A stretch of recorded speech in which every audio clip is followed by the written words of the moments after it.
of Gore and 11/Fort Sill. If you think of that as a major center, you'll notice there are a bunch of big old houses that were big and fancy 100 years ago. But if you go a few blocks away from that spot, you'll notice that you have a bunch of smaller old houses. May still look nice, well kept up. And if you go a few blocks from that, you'll start to notice the houses get smaller and not so nice. Now the not so nice part is that if you build out of brick versus out of wood siding, the brick will hold up much better over a century than the wood siding is. And the fanciness of it all, that's all money. So big fancy houses, every part of that is more money. The design is more money, the products are more money. The poorer the person is, the simpler their house is, and the worse the building products are. This is not a criticism on people, this is just the realities of construction. And it's also next to downtown. So it's all right there together. And you can see how that works through these neighborhoods. But you don't really associate across neighborhoods. In fact, the police department was invented in the early 1800s. 1820s and 1830s, especially in London. Robert Peel was the guy, so they called Bobby, so he used to be called Peters also. He was eventually Prime Minister of Great Britain. The police were invented in the early 1800s to keep the poor people out of the rich part of town. That was the reason for the police department. Why? Because poor people are criminals. And rich people aren't. Now, that's a ridiculous thing to say, of course. But what was the argument that made poor people criminals and rich people were not criminals? They need to steal to survive. Very good. And so you want to protect the wealthy part by not letting the poor people come in there. And so you walk in and they go, "Why are you here?" "Well, I know, get out." And so things like loitering and vagrancy, just having people who don't belong hanging around, that becomes a crime because we're afraid you're up to no good. That's a weird concept, that there weren't police departments before that. And this is what they were created for. Middle class people don't really like living next to rich people because it makes them feel bad about their houses. They don't like living next to poor people because they're afraid. Probably unfairly, but afraid. And it lowers their property values. And the poor people, but they're just trying to survive. So this is the way these places evolve in these very locked in sorts of ways.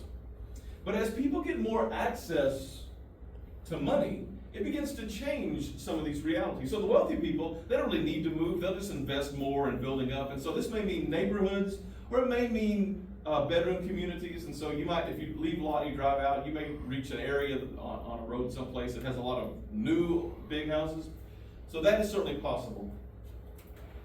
Crime is going up. The need for charity is going up. People are very concerned about this. Read Charles Dickens. That's what he's talking about all the time, are these realities of life in the early 1800s. People do starve to death. People do freeze to death if they don't have the resources for it. If you go to Washington, D.C., especially in the late fall, I was there one time, at night, the parks are filled with homeless people. And the police are there not to arrest them, but to make sure that nobody gets hurt, including the homeless. Because where are you going to go? You need something. So some parts of the year, you're fine. You can just go wherever. But other parts of the year, you want to be where there are numbers and hope that people take care of you. If you're an immigrant who gets off the boat, you have any money, you'll speak the language, hard to get a job. Hard to figure out where to live. People are killed in factories or injured in factories and are not able to continue to work. If the husband is not able to work, the family breaks down. And by that, we mean that if the mom has to go get a job, how is that a breakdown of the family?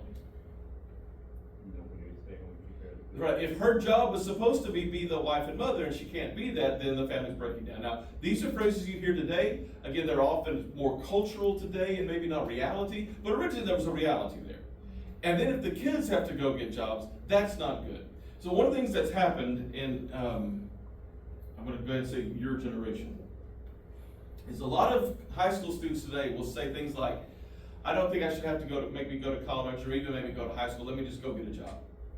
A lot of people say that. Just get out of the way, let me go get a job. And the response they get is, "Well, that's not really great for you." I mean, there are actually movements today to reduce the child labor laws, to make it easier for teenagers to work more hours. There are, all across the country, there are attempts to do this. And the reason those child labor laws exist is because of this. Is a 13-year-old working 40 hours a week a good thing for that 13-year-old? No. Not really. Yes, they're producing a lot more money than they would make going to school, which produces no money whatsoever. But that's the end of their life. They're not going to keep getting more money. They're going to get better jobs. They're going to get more knowledge. They're going to get stuck.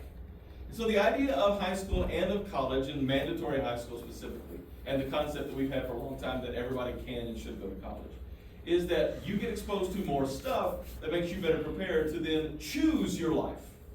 As opposed to starting work as a 13-year-old where your life gets chosen for you and you're forced into it.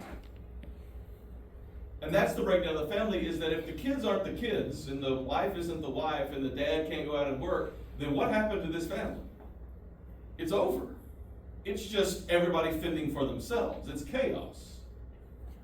Again, there's all sorts of cultural arguments that get made about this and morality comments. I'm not really talking about that. I'm talking about pure economics here. If you don't have any money, life is hard. And if you're so